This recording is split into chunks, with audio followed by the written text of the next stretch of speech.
Selamat datang di Beetle Channel, semoga kita bahagia. Jangan lupa subscribe, like, komen dan share agar channel ini semakin berkembang. Terima kasih. Novel Kemenangan Dalam Hidup, Bab 1891-1895. Mereka naik lift ke lantai paling atas Pearl Tower. Forum ekonomi yang terkenal di dunia akan diadakan di ruang setengah lingkaran di puncak menara. Sebagian besar jutawan yang datang lebih awal telah menerima berita ini, dan mereka tidak bisa menahan diri untuk tidak berkerumun di sekitar pintu lift. Pintu lift terbuka untuk mengungkapkan Jasper, yang melangkah keluar dari lift dengan dadanya membusung. Tepat di belakangnya adalah pangeran kecil, Lord Alvarado, dan orang lain yang semuanya dianggap yang terbaik di antara yang terbaik di forum ekonomi ini, yang merupakan pertemuan para elit. Mereka menatap Jasper saat dia berjalan ke arah mereka, kemeja putih saljunya menyembul dari jasnya yang tidak dikancing. Dia tidak membutuhkan hal lain untuk menambah aura uniknya, karena dia akan selalu menjadi orang yang paling menarik perhatian bahkan setiap kali dia berdiri di tengah-tengah sekelompok petinggi lainnya. Para petinggi bisnis yang hadir tak henti-hentinya bertepuk tangan menyambut kedatangan Jasper. Bagaimanapun, mereka yang hadir adalah pengusaha kaya dan berkuasa yang menyetujui Jasper. Mereka tidak keberatan menempatkan Jasper di atas alas selama kesempatan seperti itu. Jasper tersenyum dan mengangguk memberi salam. Dari segi usia, Jasper jelas merupakan orang termuda yang hadir. Beberapa petinggi di sini bahkan memiliki anak yang lebih tua dari Jasper. Oleh karena itu, Jasper secara alami harus menunjukkan rasa terima kasihnya atas dukungan semua orang. Dia berbasa-basi dengan semua orang yang dia lihat, terlepas dari apakah dia mengenal mereka atau tidak. Segalanya berjalan baik dengan mereka yang sudah dia kenal, dan mereka yang belum dia kenal cukup pintar untuk menyerahkan kartu nama mereka dan memperkenalkan diri. Orang-orang ini semuanya adalah bintang yang sedang naik daun di pasar domestik negara itu. Bahkan mereka yang tampaknya sedikit kurang berprestasi akan berhasil di masa depan. Misalnya, perusahaan seperti Leno Group dan HW Group hadir. Selain itu, semua anak perusahaan JW juga hadir. Contohnya termasuk Wayne dari Abilon, Hudson dari Trizone, dan Jack dari Sena. Dia masih bertukar salam dengan Tuan Regen dari HW Group ketika seorang pria paruh baya dengan rahang persegi dan tidak ada fitur lain untuk dibicarakan muncul di sampingnya. Selamat siang, Tuan Lane.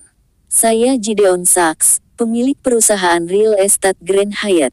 Ini kartu nama saya. Jasper tercengang. Tidak heran wajah dengan rahang persegi itu tampak agak familiar. Ternyata dia akan menjadi Sachs yang terkenal di dunia di masa depan. Sebenarnya, Gideon Sachs jelas merupakan seorang pengusaha legendaris. Sebelum menjadi besar, dia hanya seorang pedagang yang memperlakukan bisnisnya sebagai permainan dengan sedikit aset yang dia miliki atas namanya, seperti kebanyakan orang di zamannya. Mereka yang datang sebelum dia bahkan dijuluki pencatut. Namun, Gideon berbeda dari pencatut lainnya, yang secara bertahap menjadi peninggalan masa lalu seiring berjalannya waktu. Setelah kembali dari perjalanan ke Swallow Capital, ia segera mendirikan Grand Hyatt Corporation. Sejak saat itu, ia memulai jalan yang makmur di mana ia memperoleh semua aset yang diinginkannya. Sekarang, Jasper bukan lagi penonton biasa yang hanya memandang dengan kagum. Dia tahu bahwa Gideon pasti memiliki anggota keluarga dalam politik yang mendukungnya. Karena itu, dia tidak terlalu terkejut bahwa Gideon bisa berada di sini sebagai perwakilan dari Grand Hyatt Corporation meskipun belum sepenuhnya memenuhi syarat. Dia pasti hadir karena seseorang ingin dia melakukannya. Halo, Jasper mengambil kartu nama itu dan tersenyum sambil menjabat tangan Gideon. Jasper tertarik untuk melihat nasihat apa yang ditawarkan pria yang akan menjadi terkenal di dunia dalam 20 tahun ini. Namun, tidak peduli seberapa berpengaruh Gideon Sachs di masa depan, dia bukanlah siapa-siapa yang tidak diperhatikan oleh siapapun sekarang. Gideon jelas bingung dan gugup melihat bagaimana Jasper memperlakukannya dengan sangat baik. "Pak Lain, kamu adalah idolaku." Kalimat pertama yang keluar dari mulut Gideon hampir membuat Jasper pingsan. "Bro, kamu beberapa dekade lebih tua dariku. Saya tidak berpikir itu sepenuhnya cocok bagi Anda untuk secara praktis meneteskan air liur pada saya dan berbicara kepada saya seperti ini di depan umum." "Pak Saks, kamu terlalu baik," kata Jasper sambil tertawa kering. Tampaknya merasakan bagaimana antusiasmenya membuat Jasper merasa tidak nyaman. Gideon buru-buru berkata, "Tuan Lain, tolong jangan salah mengartikannya. Tetapi saya benar-benar perlu mengungkapkan kekaguman saya atas keterampilan dan kebijaksanaan manajemen bisnis Anda. Anda berhasil mengembangkan JW Company dari sebuah perusahaan kecil yang tidak dikenal ke posisinya sekarang hanya dalam beberapa tahun. Mungkinkah ada orang yang tidak kagum?" Jasper lelah mendengarkan omong kosong yang sama. Namun, itu masih terasa cukup baik ketika Tuan Saks mengatakannya kepadanya. "Agar adil, saya mendapat keberuntungan. Saat ini kita sedang berada dalam masa di mana berbagai industri di tanah air berkembang pesat. Menghasilkan uang tidak terlalu sulit selama Anda mau sedikit berani dan cerdas." Jasper tersenyum rendah hati dan melambaikan tangannya saat dia berbicara. Gideon buru-buru setuju sebelum berkata dengan hati-hati, "Tuan Saks, ada sesuatu yang Gideon berada di tengah kalimatnya ketika seorang pria gemuk dan energi berjalan ke arah mereka. Jenis energi Gung Ho yang langka sepertinya mengalir dari gerakan pria itu, dan alasan mengapa energi itu jarang terlihat pada orang kebanyakan adalah karena itu adalah sesuatu yang hanya bisa dikembangkan melalui disiplin dalam pasukan. Cut Woods dari Millenia Group ada di sini.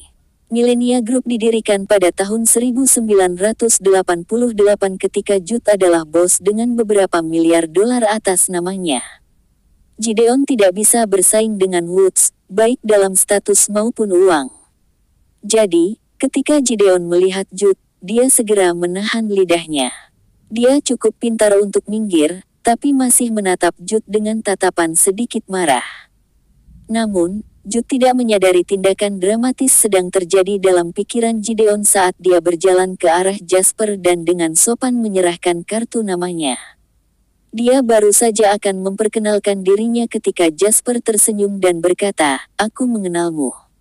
Anda Tuan Woods dari Millenia Group," sambil mengambil kartu itu. Jude bertanya dengan heran, "Tuan Lain, kau tahu siapa aku?" Millenia Group mulai tumbuh dalam ketenaran, tetapi sebagian besar kekuatan mereka masih terletak di Provinsi Tenggara. Mereka bahkan belum mulai mengerahkan pengaruh mereka di seluruh Provinsi Utara, apalagi Waterhoof City, yang merupakan salah satu tempat paling makmur di dunia. Setelah Jude mengambil pinjaman di bank dan menghabiskan 3 malam berkemah di beranda sebelum tiba di Waterhoof City, dia secara mental mempersiapkan dirinya untuk diperlakukan sebagai bukan siapa-siapa. Dia tidak mengharapkan Jasper untuk mengidentifikasi nama dan latar belakangnya dengan benar. Jasper tersenyum dan berkata, "Millenia Group memiliki beberapa kompleks perbelanjaan di Raidon dan Daswon. Model bisnis Millenia Group adalah sesuatu yang tidak sering terlihat di negara ini, karena mereka berfokus pada real estate komersial dan mengembangkan distrik perbelanjaan pusat di kota-kota. Itu ide yang bagus, dan waktu telah membuktikan bahwa Millenia Group baik-baik saja. Bukan hal yang aneh bahwa saya pernah mendengar tentang Anda." Jude merasa luar biasa setelah mendengar apa yang dikatakan Jasper, terutama setelah diperlakukan seperti bukan siapa-siapa sepanjang hari. Jadi bagaimana jika tidak ada orang lain yang mengenalnya? Semua itu tidak penting selama Tuan Jasper Lain mengenalnya dan memujinya. Dada Jude membusung beberapa inci lagi saat dia berkata dengan gembira, "Terima kasih atas pujiannya, Tuan Lain." Saat Jasper menatap wajah Woods Sir, yang menyeringai, mau tak mau dia teringat akan Woods Junior, yang akan menjadi bukan siapa-siapa setelah dia kembali ke negara itu di masa depan. "Putramu melanjutkan studinya di luar negeri, kan?" Cut tidak tahu mengapa Jasper tiba-tiba berbicara tentang putranya dan tampak terkejut sebelum dia secara naluriah mengangguk dan berkata, "Iya. Tidak buruk." Jasper menyeringai dan menepuk pundak Woods. "Sir. Teruslah bekerja dengan baik. Aku memperhatikanmu, Pak. Lain, ada sesuatu yang ingin saya diskusikan dengan Anda secara pribadi. Saya ingin tahu apakah Anda bisa meluangkan waktu untuk saya." Cut tiba-tiba bertanya. Wajah Gideon berubah menjadi warna hijau lembut ketika dia mendengar itu. Secara pribadi, dia adalah satu-satunya orang luar yang hadir sekarang, jadi dia memberi isyarat padanya untuk pergi, bukan? Yang lebih membuat Gideon kesal adalah dia telah mengeluarkan kata-kata itu langsung dari mulutnya. Meskipun dia sangat marah sehingga dia ingin menendang si gendut, Gideon mengatur wajahnya menjadi senyum pengertian dan berkata kepada Jasper, "Tuan Lain, saya melihat seorang teman saya di sana. Aku akan pergi menyapa mereka." "Merasa bebas," kata Jasper sambil tersenyum ramah. Setelah Gideon pergi, Jasper berkata kepada Jude, "Tuan Woods, kita tidak punya banyak waktu lagi karena forum akan segera dimulai. Tolong buat apapun yang ingin Anda katakan kepada saya singkat." Latar belakang militer Jude berarti dia tidak suka menyeret sesuatu lebih lama dari yang seharusnya. Dia tidak menganggap pilihan kata-kata Jasper tidak pantas, tetapi sebaliknya, merasa bahwa kata-kata itu sangat bergema dengannya. Dia berkata sambil mengangguk, "Yah, saya yakin Anda tahu bahwa saya dari Provinsi Raidon, Tuan Lain. Saya mendengar ada kesalahpahaman antara Anda dan Grandland Corporation." Jasper tersenyum setengah saat dia menatap Jude dan bertanya, "Mengapa, Tuan Woods, Anda mencoba berdamai?" Akar Jude kembali ke Raidon, dan kekuatan yang dia dan keluarga istrinya miliki di sana adalah salah satu alasan utama mengapa Jude bisa naik pangkat begitu cepat. Karena itu, Jasper sama sekali tidak terkejut bahwa Jude memiliki hubungan dengan keluarga Habers, keluarga tiran lokal di Raidon. Yudas itu pintar. Dia telah membuka banyak rahasia kehidupan dan tahu dia tidak bisa tegas dalam menangani masalah ini setelah memperhatikan ekspresi dan nada suara Jasper. Oleh karena itu, dia segera menjawab, "Tidak, tidak. Saya hanya tidak berhubungan baik dengan keluarga Habers, dan mereka memohon saya untuk membantu menyampaikan kata-kata yang baik untuk mereka kepada Anda, Ten Lain. Saya merasa permintaan itu sulit untuk ditolak karena kita berteman, dan saya pikir akan bijaksana untuk menyampaikannya kepada Anda karena ini adalah masalah yang cukup penting. Keluarga Habers ingin Anda tahu bahwa mereka akan melakukan yang terbaik untuk memenuhi semua kebutuhan Anda." Itulah yang mereka katakan dan apa yang saya kutip. Selain itu, mereka ingin saya membawakan Anda berita. Beberapa perusahaan perdagangan telah datang ke Raidon dan menghubungi perusahaan penghasil biji-bijian baik besar maupun kecil selama beberapa hari terakhir untuk membeli makanan dalam jumlah besar. Tampaknya semua perusahaan perdagangan ini memiliki beberapa bentuk aset lepas pantai. Jasper mengerutkan kening ketika dia mendengar itu. Tampaknya Soros tidak hanya main-main di pasar saham. Dia juga mulai terlibat dalam aktivitas perdagangan yang sebenarnya. "Apakah itu jumlah yang besar?" tanya Jasper. Jude tersenyum pahit dan berkata, "Aku tidak yakin. Anda harus memastikannya dengan seseorang dari keluarga Habers, Tuan Lain." Jasper menatap Jude lama, tahu sebelum berkata, "Waktunya hampir habis. Saya harus menjadi tuan rumah forum ekonomi. Kita akan membicarakan ini nanti."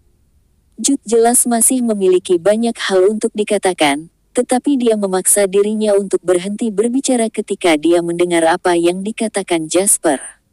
Sebagai gantinya, dia mengangguk dan berkata, "Baiklah, luangkan waktumu, Tuan Lain." Jasper terkekeh dan menepuk pundak Jude sebelum berbalik dan berjalan menuju panggung yang memang khusus dibangun untuk acara tersebut.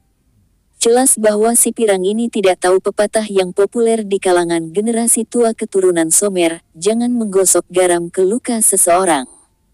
Pertanyaannya sama dengan menamparkan wajah Yo, dan itu membuat suasana tempat itu menjadi sangat aneh. Alasan di balik keanehan ini adalah karena, di satu sisi, Anda memiliki reporter yang sangat bersemangat sehingga mata mereka memerah, sedangkan di sisi lain, Anda memiliki Yo Langdon yang memiliki ekspresi masam di wajahnya sehingga bisa mengental susu. Kennedy juga merasa canggung karena dia tidak tahu bagaimana menjawab pertanyaan seperti itu. Yo mengulurkan tangan dan mengambil mikrofon, lalu bertanya, "Nona reporter, bolehkah saya tahu jika Anda memiliki pengalaman dalam investasi keuangan selain penghasilan Anda dari pekerjaan ini?" Ekspresi gembira di wajah si pirang berubah menjadi ekspresi terkejut. Dia tidak tahu mengapa Yo akan menanyakan pertanyaan seperti itu, tetapi dia masih menjawab, "Ya, saya sudah membeli sejumlah uang." "Dan bagaimana keuntungan Anda?" tanya Joe. Reporter itu menjawab dengan jujur, "Ekonomi AS sekarang adalah sampah, jadi kerugian saya berjumlah sekitar setengah tahun dari gaji saya."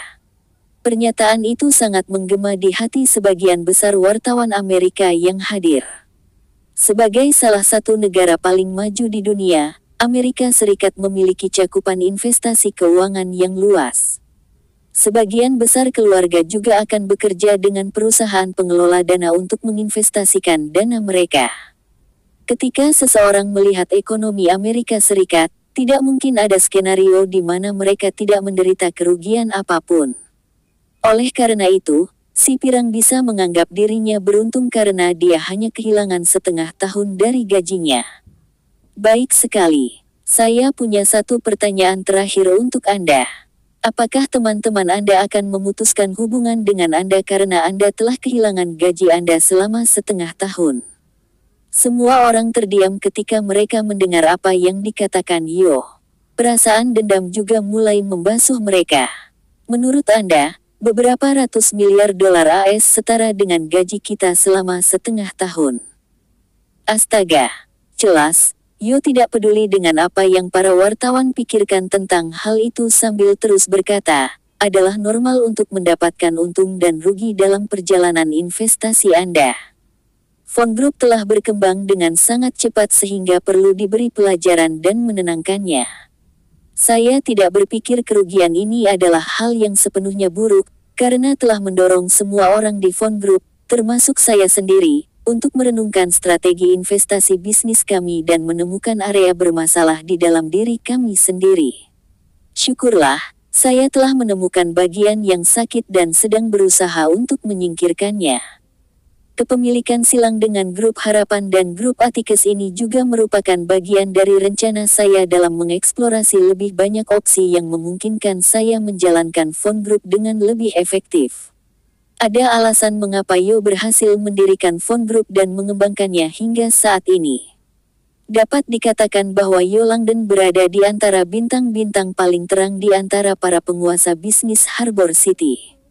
Orang seperti itu tidak akan dikalahkan oleh seorang reporter. Jadi, hanya dengan beberapa pernyataan, dia tidak hanya berhasil menjawab pertanyaan berduri yang diajukan reporter, tetapi dia juga berhasil mengalihkan perhatian semua orang kembali ke kolaborasi 3 perusahaan. Itu bukan sesuatu yang rata-rata orang bisa lakukan. Tepat ketika krisis kecil ini dihindari, seorang reporter yang berdiri di sudut ruangan mengangkat tangan mereka untuk mengajukan pertanyaan. Saat itu, Yo menyerahkan mikrofon ke Sawyer. Bagaimanapun, itu adalah kolaborasi antara 3 keluarga. Sawyer tidak bisa ditinggalkan jika Yo dan Kennedy sudah berbicara. Sawyer menyapu pandangannya ke seluruh tempat setelah mengambil mikrofon. Dia berpikir pada dirinya sendiri bahwa para reporter ini adalah kelompok yang sulit untuk dihadapi ketika dia melihat reporter mungil berdiri di sudut.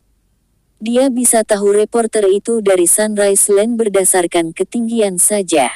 Dia pasti tidak berpikir jernih ketika dia memberi isyarat kepada reporter untuk mengajukan pertanyaan mereka karena instingnya mengatakan kepadanya bahwa reporter dari Sunrise Land akan lebih mudah ditangani. Reporter terpilih dari Sunrise Land memiliki ekspresi gembira di wajah mereka saat mereka berdiri, tetapi pertanyaan yang mereka ajukan membuat Sawyer ingin mendorong mereka kembali ke tempat duduk mereka.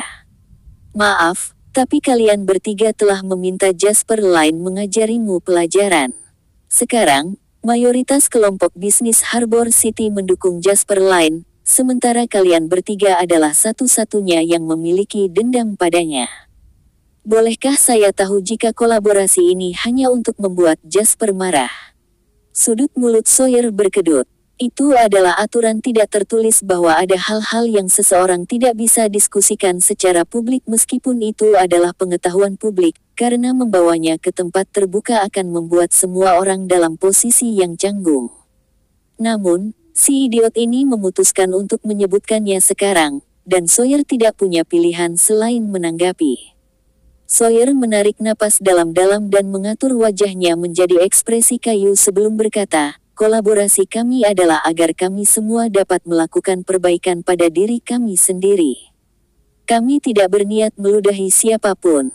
Jadi, apakah ini murni kebetulan bahwa Anda memilih untuk menjadi tuan rumah konferensi pers ini pada hari yang sama dengan forum ekonomi yang diselenggarakan Jasper di Summerland?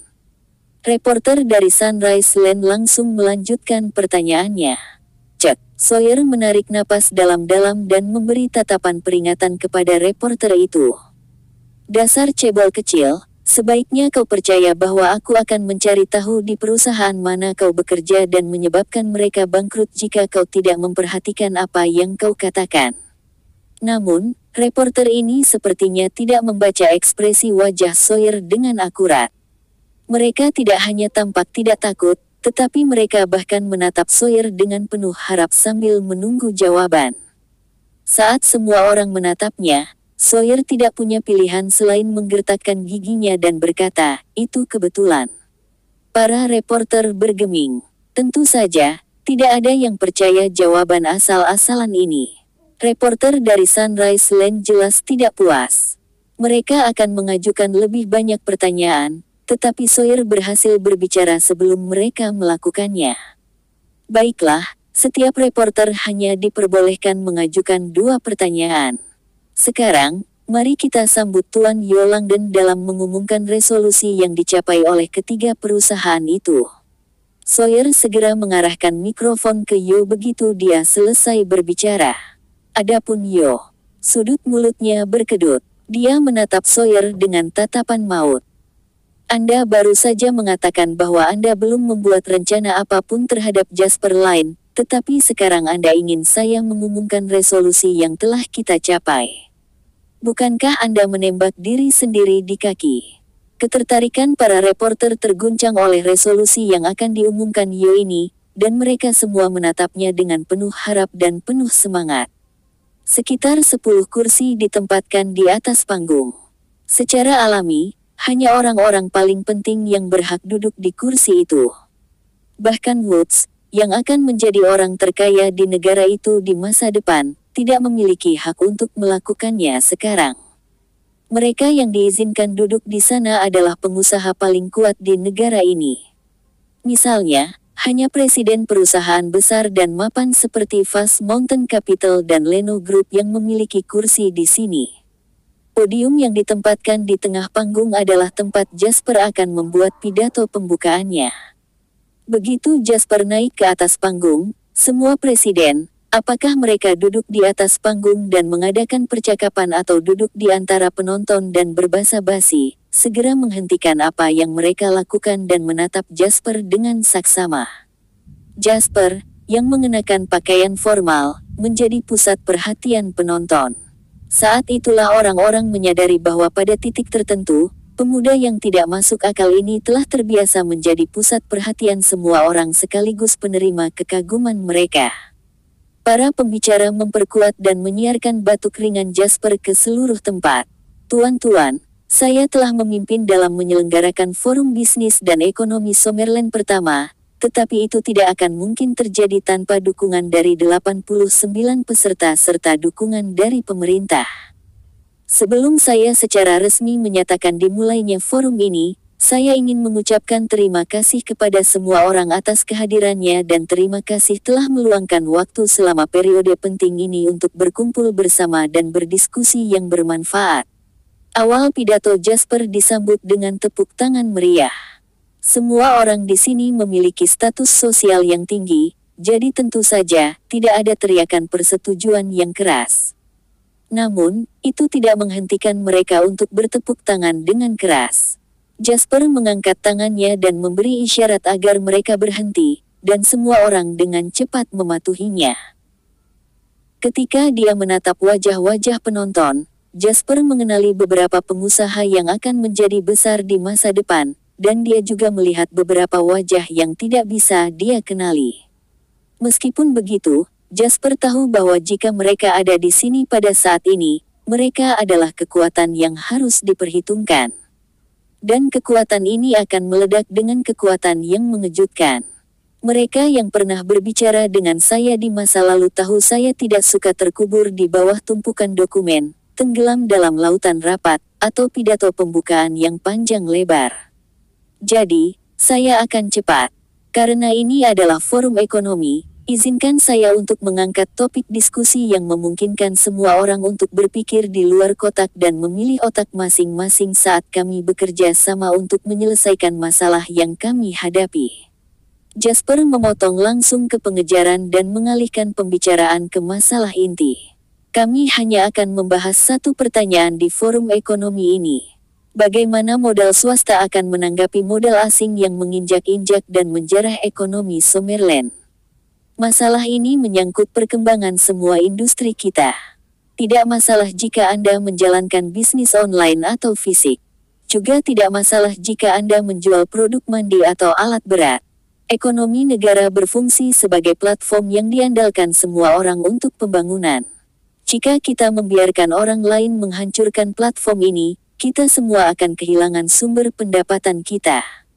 Jasper menjadi serius saat dia mengatakan itu, dan dia juga sedikit meninggikan suaranya. Jadi, kita harus menyelesaikan masalah kelangsungan hidup sebelum kita membahas bagaimana kita dapat meningkatkan kehidupan kita. Itulah topik pembicaraan hari ini, dan itu akan menjadi tujuan inti di balik diskusi kita nanti. Dengan itu, saya menyatakan dimulainya Forum Bisnis dan Ekonomi Summerland yang pertama. Mari kita sambut Mer. McNeil dari Departemen Keuangan Dewan Negara untuk naik ke panggung. Tepuk tangan gemuruh terdengar, dan semua orang menyaksikan dengan penuh semangat saat Mer. McNeil berjalan ke atas panggung dengan senyum ramah di wajahnya. Setelah berjabat tangan, Jasper berbalik dan berjalan menuju kursinya di tengah sebelum diam-diam menunggu Mer. McNeil mulai berbicara. Ketika forum ekonomi resmi dimulai, konferensi pers diam-diam membuat gelombang jauh di New York, Amerika Serikat. Wartawan memenuhi setiap inci tempat konferensi pers yang besar, dan kemanapun Anda melihat, Anda akan melihat kamera, mikrofon, dan peralatan pemrosesan audio. Mata para reporter berkilau ketika mereka menatap 3 orang yang duduk di peron.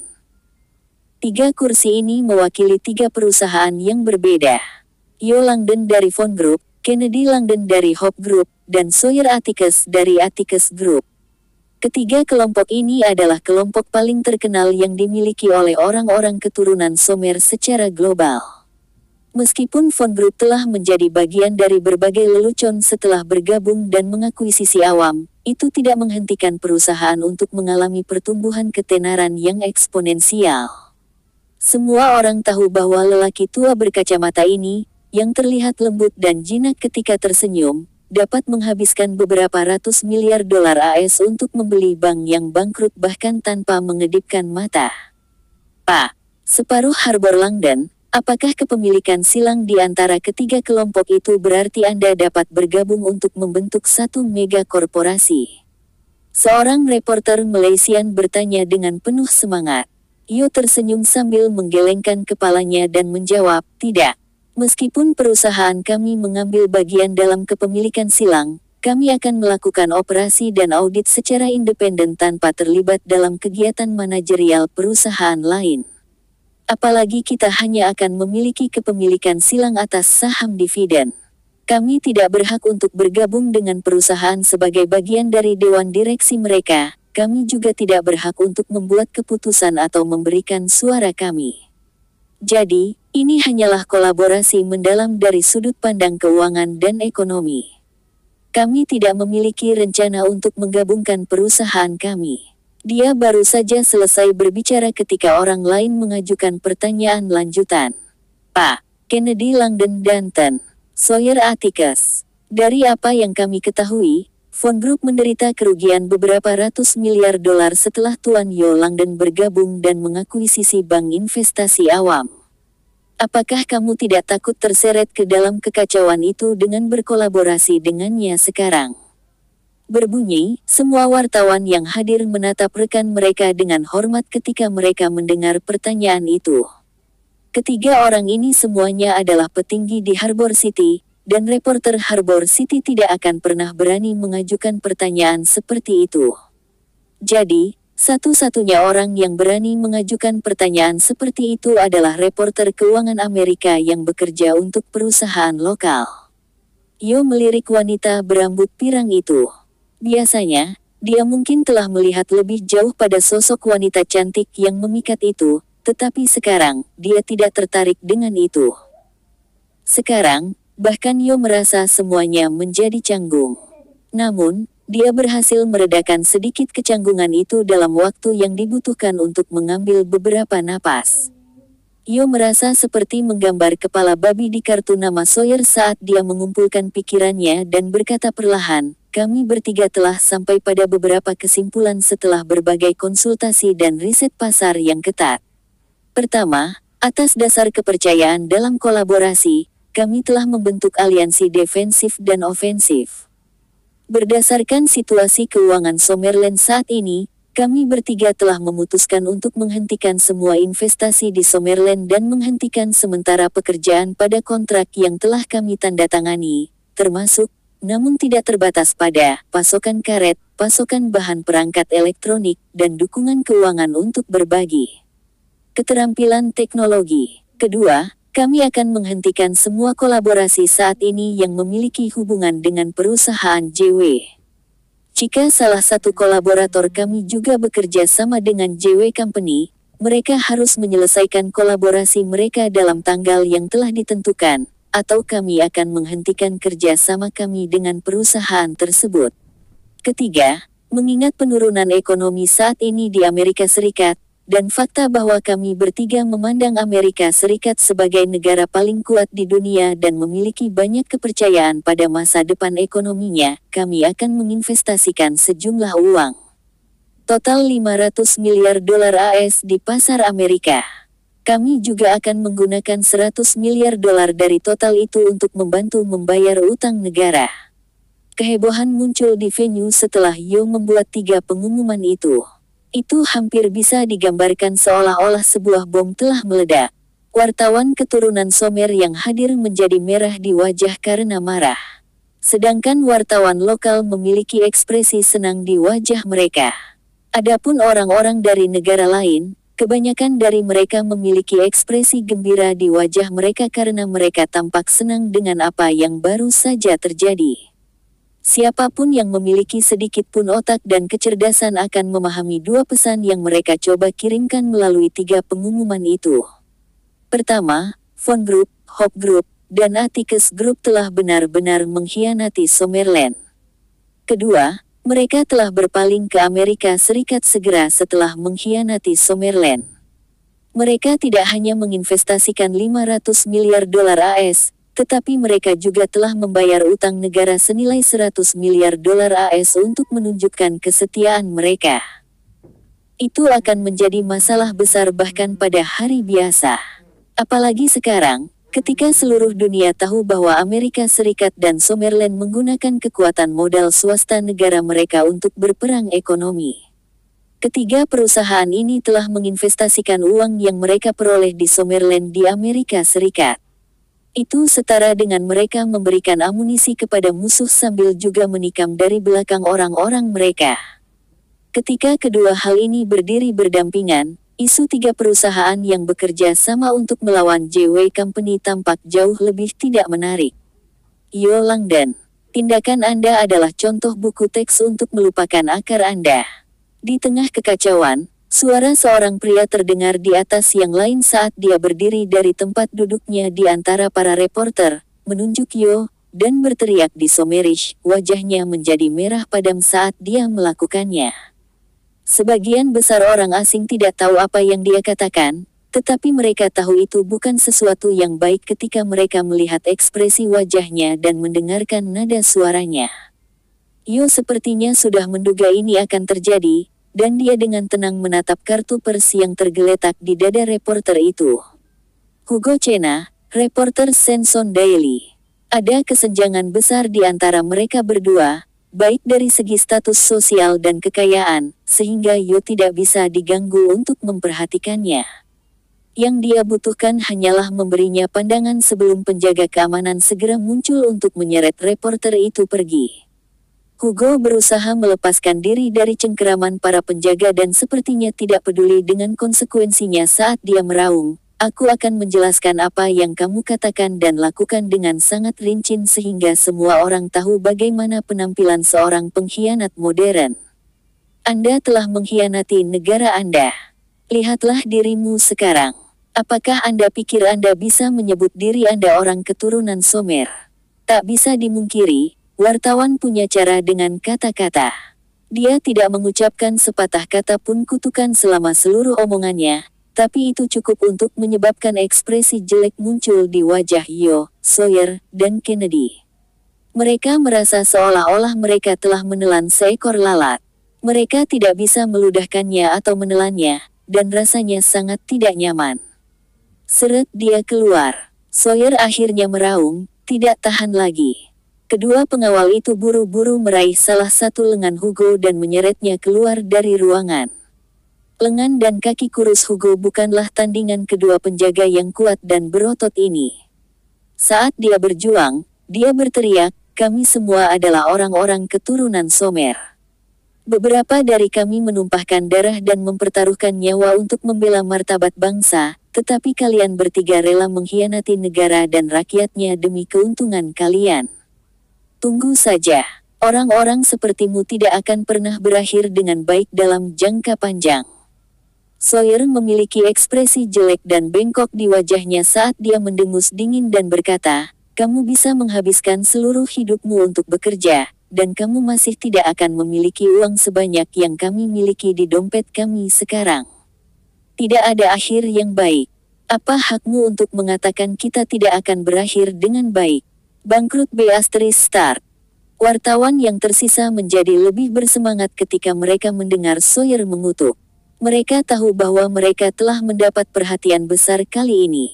Jadi, menurut pendapat pribadi saya pikir kita harus bekerja sama untuk menyerang balik serangan diam-diam yang telah diluncurkan Wall Street di pasar keuangan domestik.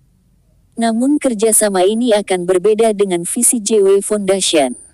JW Foundation berperan sebagai pelanggaran dan membutuhkan kohesi yang lebih besar dan cara yang lebih sistematis dalam melakukan operasi. Dengan demikian, semua investor akan menginvestasikan uangnya di JW Foundation, yang kemudian akan mengelola semuanya secara seragam. Namun, karena kami bermain bertahan sekarang, kami secara kolektif membela semua industri dalam negeri, yang berarti tidak cocok untuk semua aset dikelompokkan, karena itu juga akan menyebabkan pengurangan pertahanan perusahaan yang terdaftar. Ide saya adalah agar semua orang membangun titik komunikasi di mana kita dapat berbagi informasi serta perintah yang diberikan. Kami dapat memanfaatkan berbagai titik fleksibilitas dalam setiap industri untuk melindungi diri kami sendiri." Jasper mengambil posisi yang nyaman saat dia duduk di peron dan berbicara ke mikrofon. "Dengan kata lain, kami akan menjalankan bisnis seperti biasa, tetapi kami harus lebih berupaya untuk mengamati setiap perubahan yang terjadi di setiap industri. Terlebih lagi, begitu kapitalis barat mulai menargetkan serangan mereka, kita harus segera bersatu dan melawan mereka." Jasper baru saja selesai berbicara ketika Willows dari Leno Group berbicara. "Tetapi apakah serangan kapitalis Wall Street akan semakin merajalela jika kita hanya bertahan tanpa menyerang?" Jasper menjawab, "Ya, tetapi mereka tidak akan memiliki kesempatan untuk melakukannya. JW Foundation akan meningkatkan skala serangan yang diluncurkan terhadap pasar Amerika Serikat. Jadi, dari sudut pandang saya situasi pasar keuangan domestik ini hanya akan bersifat sementara. Yang perlu kita lakukan hanyalah bertahan lebih lama dan menghindari kewalahan. Lagi pula, basis operasi mereka terletak di Amerika Serikat.